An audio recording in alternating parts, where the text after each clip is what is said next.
churches across the world and published in numerous articles and magazines. It was published in the Sunday paper here a long while ago. This one's called White Boy, and I wrote this poem in response to all of the hate that was flying around on social media during the Baltimore riots and the Ferguson riots.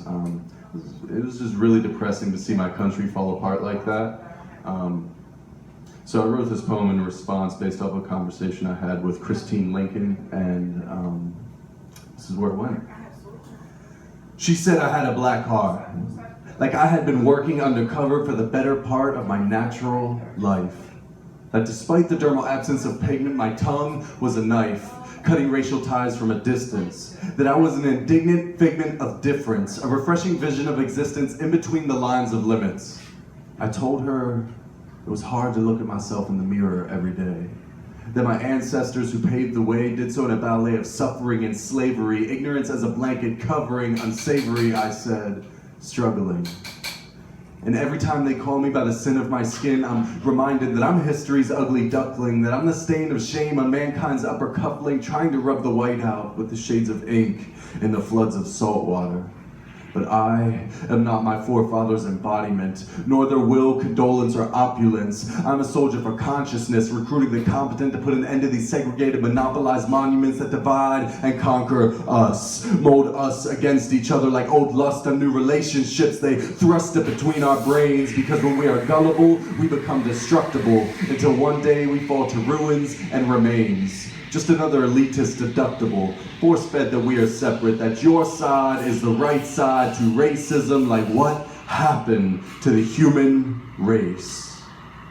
It just makes me want to pull my black heart over my white face to hide the disgrace of my reflecting complexion, over-encumbered, outstretched, and outnumbered. We are sectioned by color and income when we're all red under, all interconnected as sisters and brothers of our great mother, Gaia, the planet we've been planted in, but somewhere we forgot how to love her. Somehow we forgot how to love one another, taking life for granted, stone hearts hardened against each other, grown children, growing martyrs.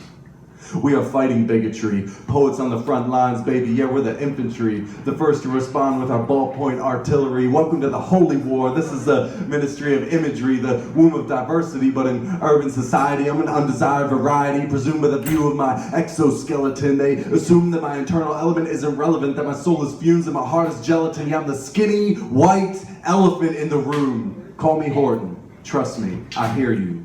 A person's a person, no matter how small, no matter the hue, religious views, or how many times they fall. And if you choose to stand for truth above all the snakes that slither and crawl, if we as a people stop feeding them, they will wither, die, and dull. We must become the eagle, rise above the evil, drop the guns, drop the hate, drop the needle. The season's over, but we're the sequel. A beacon of Eden where all people are equal. Yet this white boy's words are lethal. Atomic envoy poetically deployed as affirmative action, reactively acting yet peaceful. I'm exacting, precisely operating, no better, no less, but equal, cooperating, as I am no longer tolerating anything less than building a better, brighter future for all of mankind.